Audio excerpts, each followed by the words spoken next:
Welcome to Documentary First, an inside look at a first-time filmmaker's journey. I am your host, Josh Lindsay from the Movie Proposal Podcast. And with me is our first-time filmmaker, Christian Taylor. Hey, Josh Lindsay. Hello. And with us, as always, is our trusty dusty research extraordinaire, all-around great guy, J-Rug. What's up? I like that one. Hey, I have a question for you. Yes. You were doing the Movie Proposal Podcast when I walked in here today. Yes, we were. What was today's episode about? Well, by now, it's probably, old news, but it's actually a really good film. Fighting with My Family. I haven't seen that. It's based on a true story. It's about a girl, a professional wrestler, The Rock, Dwayne Johnson. Uh-huh. He discovered the story, and he's actually part of the story. He's in the film. He produced it and everything. And he plays himself. It got great reviews, and so I thought, I'll have to check this out. And so it's actually, it's a neat story about not just this girl's dream, but the family's dream. And then when reading about this film, Dwayne Johnson trying to make this film was not easy. Mm-hmm. And it's on Amazon. It's a sweet story, pretty incredible. I have to check it out. Yeah, I have to check it out. Well, I do have to tell you that at some point, I'm not sure if it was on the Documentary First podcast or when I was on the Movie Proposal podcast, I don't remember, but you told me your favorite doc. I think it was on the Documentary First one of the first episodes, and you told me your favorite doc was My Date with Drew. And so I watched it in Tennessee. Oh, no Yeah, way. I was like, I need some inspiration. So I watched two docs for inspiration. The first one was My Date with Drew, and it actually really did inspire me. Isn't it great? Yes, I really liked it. It is an inspiring, fun, sweet story. I think it's more fun if you come from our generation, but I think anyone would enjoy it. Well, and I kind of felt like I was him, with my project. Oh, sure. I totally felt like I was him. And I was like, if he can get a date with Drew, I can finish this movie. But I was so proud of, I guess I'm giving it away. Spoiler alert. It is called My Date with Drew. Right. So, okay. It's available on Amazon Prime, too. Yeah, I was really proud of her, the way that she handled the whole thing. Drew Barrymore? Yeah. Oh, okay. I really liked that. So that was great. And then the other one I watched, which I may have talked about, is Lost in La Mancha.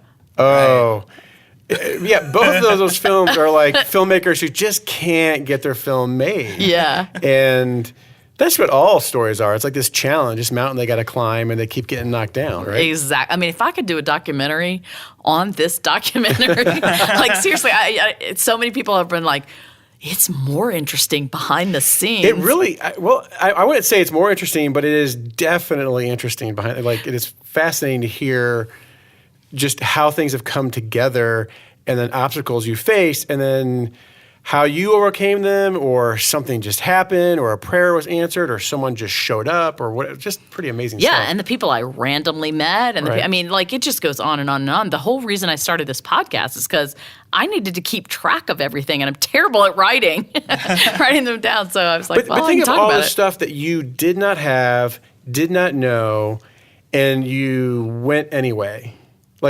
Yeah. That's remarkable, because most people won't even start, I got, during that Dark Night of the Soul part, I had this friend, Michelle Phoenix, who ended up being our interpreter. She was another Holy Post podcast listener who volunteered her services, and I liked her so much, I'm like, you have to go to France with us. And she is she's a Canadian, French, and American citizen in 3 countries, and she speaks fluent English and French, and she used to live in the Normandy area. And so I was like, you have got to come with us. Wow. So anyway, so I met Michelle, and now I don't even remember why I'm telling you that story.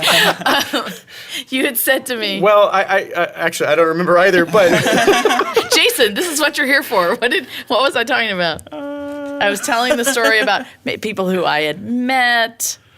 I know. She had... I'd gotten really down during that Dark Night of the Soul thing. And she's like, Christian, I just want to remind you of something. I'm like, okay. She's like, do you remember when you were doing the Holy Post podcast and you came on and you're like, this is what I'm going to do. I've decided I'm going to make a documentary.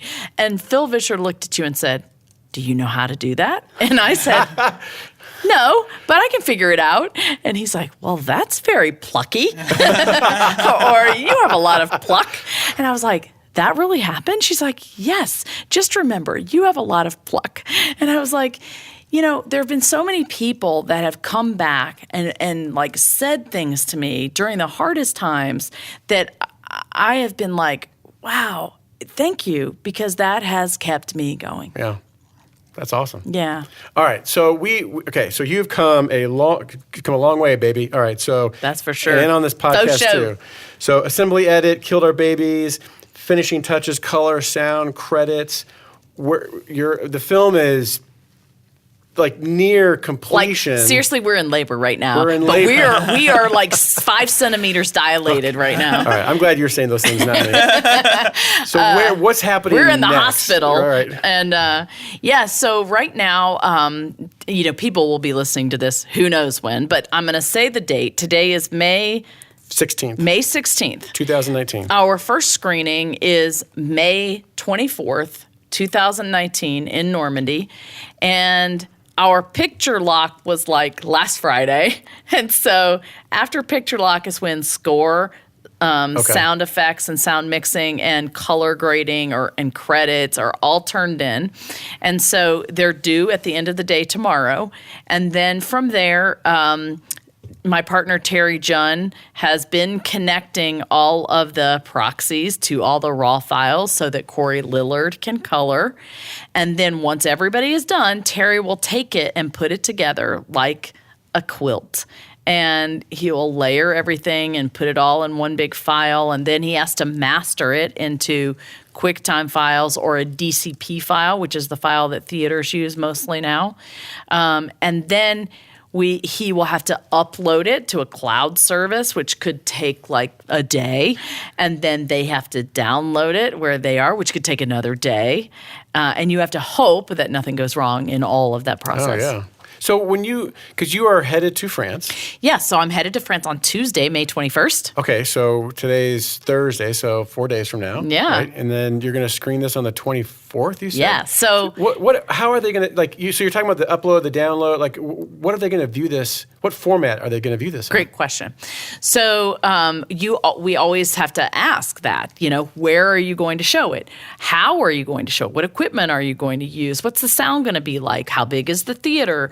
And so for Normandy, we are showing these films at our partners. So the Utah Beach Museum is our main sponsor. So our very first film is at the Utah Beach Museum, and that'll be on May 24th at 5:30 and 7:30. And S is in that museum. And her mother had donated a lot of things from D-Day to that museum. There's a special relationship there. The director of the museum, Charles de Vallivier, he's the owner of Brécourt Manor. Those of you who know Band of Brothers would know about Brécourt Manor from episode 1. If you don't know about it, please go watch Band of Brothers and make sure you pay attention to episode 1. Because Michel de Vallivier is an important character in our story, as his son Charles is. So anyway, our screenings are at the Utah Beach Museum, the Airborne Museum, which is in St. Mary Glees, which I don't know if you watched The Longest Day. I know.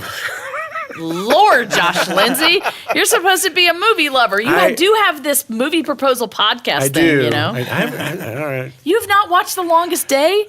No. Josh.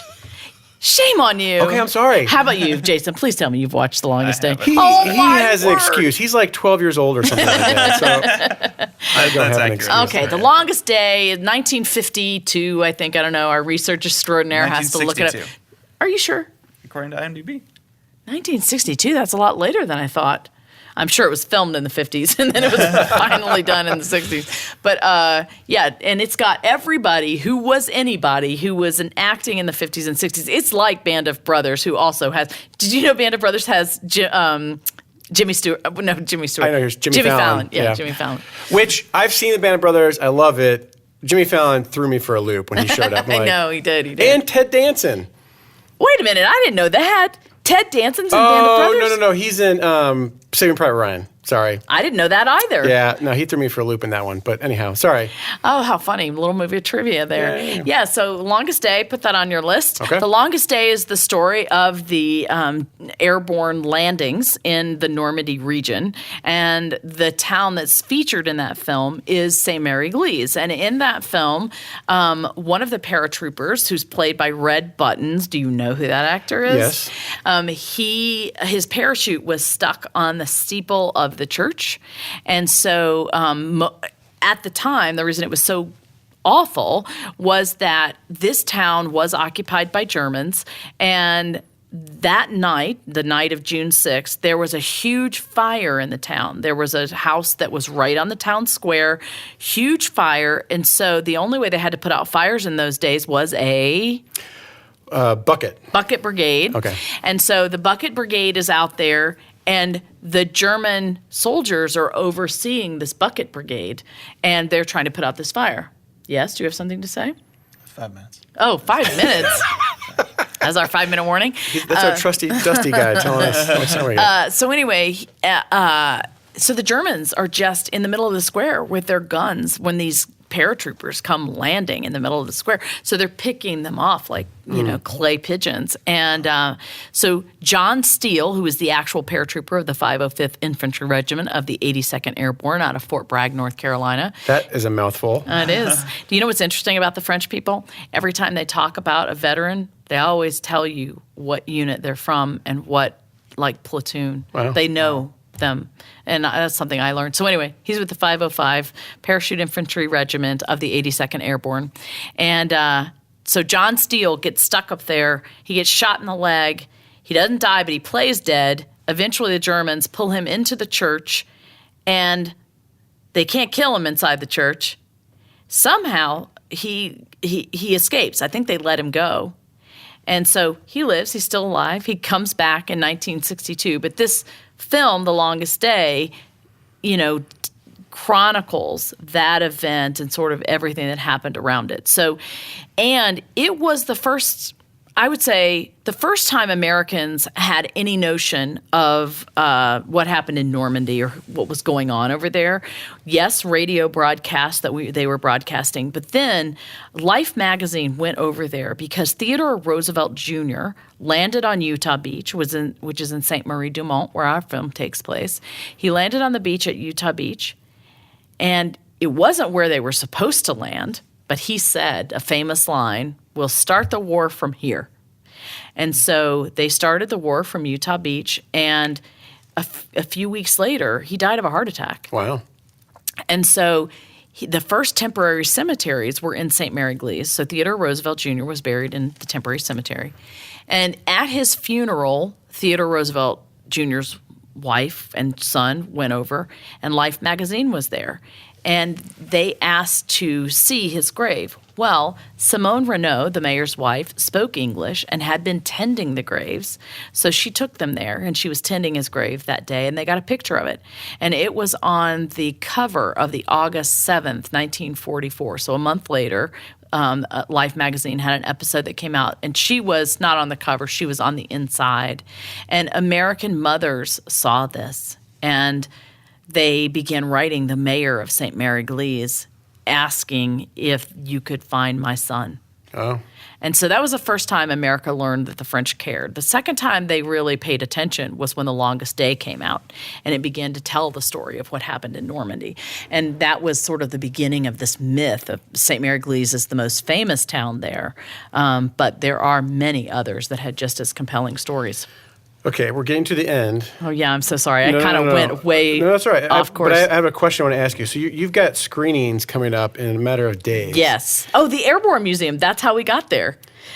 So the other places where the screenings are, the Airborne Museum in St. Mary Glees, Normandy Victory Museum, which is in another town I'm not sure of, but that's there, the Carenton Theater.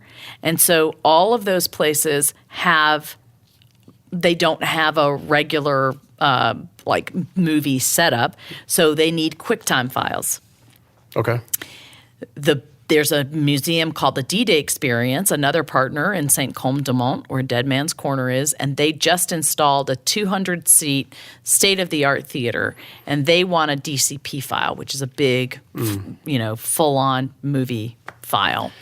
So. Well, so wrapping up. Yes.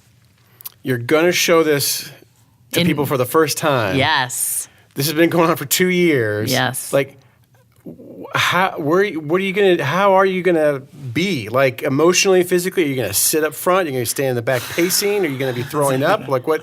That's a good question. Somebody asked me what was my favorite moment recently about the film, and there are many, many people that I met, stuff that happened, but like, I'm waiting for that moment. Like when I'm sitting there and people are watching something that just came out of my brain, and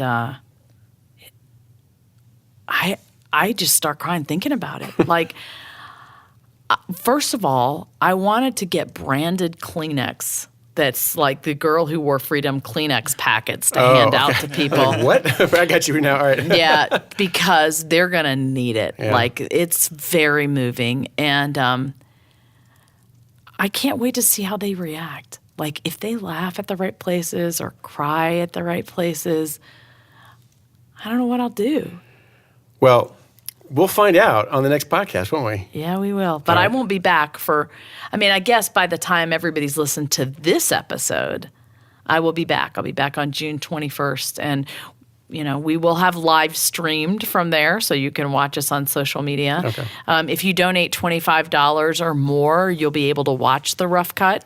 You do that at normandystories.com/donate. I strongly recommend you read some of our blogs on our website, normandystories.com. And follow us on Instagram, Twitter, and Facebook. Awesome. Good to go? Yeah. All right. Christian's headed to France. Very exciting. Bon voyage is what you're supposed to say.